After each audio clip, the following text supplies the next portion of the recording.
there's always something that's going down on set. He's a very tall person with big eyes. I'm gonna go that way. Hi, I'm Jovan Adepo, and this is Taylour Paige, and this is Sad Stories with Collider. He really trusts Andy and Barbara. Yeah.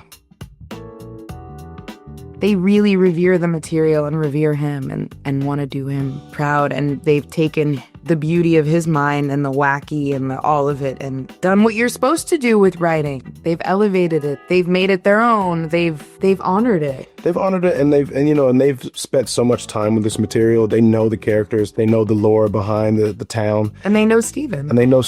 And I think all of that, with all of that being included and considered, they cast who they felt could portray these characters the best. Upon us being cast and having conversations about the story that we're trying to build, or that we tried to tell, and the characters that we were trying to build, I think they trusted us. So going into scenes day in and day out, there'd be conversations, of course, because creation calls for that.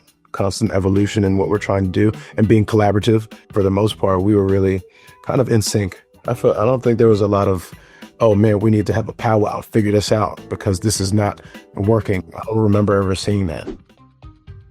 For different actors in the show, it probably happened at different times. I would say every episode could have felt like that because they did so well with the production design, with the sound design, with, the environment that we were walking into. Yeah. It wasn't a whole lot of green screen. We didn't have to pretend to see a lot of things because we saw a lot of things. Yeah. The being in the tunnels, being up to your chest in sewage water. I mean, it's not like it was real sewage water, obviously, but just the element of being in uncomfortable situations kind of was just there. So it really naturally helped us get into the place of uncomfortability. I think every episode, the stakes are raised, at least for the adults. Yeah. Just gets higher and higher and higher and higher. The stuff towards the end. There are environmental restraints that made it difficult, but we got through it. They were challenging, yeah. And there's a lot. You think about the technical aspect, it's water. You want people to be comfortable. There's a certain, amazing. You think about Lewis and his team who built out. We had costumes that were a little bit of a size bigger so that we could wear a wetsuit underneath it, so that we didn't get cold because it was going into nighttime. Yep. The hours are long, the days are long. It's a lot. It's a lot when you consider all that happens to create.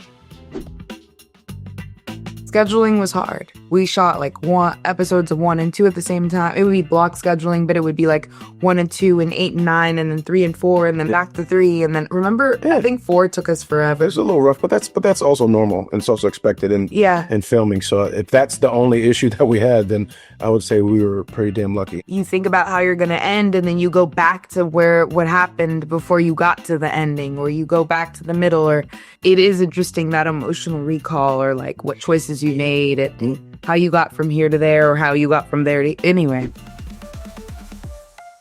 I think relying on your scene partner, that goes back to casting, them hiring 2 people who can work together very well, who have a care and respect for the characters and for the story being told, and just really trusting your scene partner. And we did the work, obviously, having the conversations before we even stepped foot in Canada, and talking about what we thought the through line for the characters was, and how we were going to approach it every day. It was a really enjoyable experience because you just know that you're doing good work and the other person cares about the scene just as much as you do. So with that, the obstacles aren't really obstacles. Working with Jovan, incredible actor, working with just the most incredibly talented people.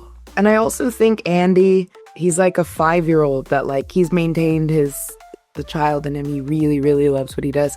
And there's something, though it's horror, there's something very humorous about his approach and the way he sees the world. So even though it is scary, there's something really humorous that I think lightens it up. So though it's heavy, but it goes light. It's heavy. There's a really, really nice balance. I did take some kids to the mall a couple of times. There's not a lot of sun in Toronto, and I'm so sensitive to lack of sun, but there's this one mall. It has a sunroof, so it feels like it's sunny, but it's just the mall lights. And there was a Restoration Hardware restaurant that was delicious, so that became we'd walk around the mall, which is super nostalgic of being a teenager. So I would take a couple of the teenagers, walk around. We'd maybe window shop. I just remember Amanda bought something, and it was it's Sephora, or a little lip gloss. It was just cute. Yeah. Oh, and then Blake bought something. Blake bought I think he bought a Gucci belt. Yeah, or a hat. He did something fancy. Yeah.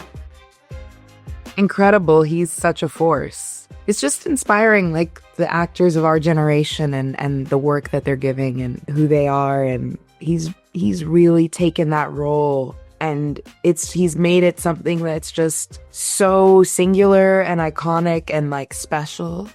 Like we know it, but he like came and reimagined it in his iteration. I felt stunned to meet him. He's a very tall person with big eyes, and he's a very kind spirit. So it was nice. It's nice to also just give people their flowers, and I respect the craft so much.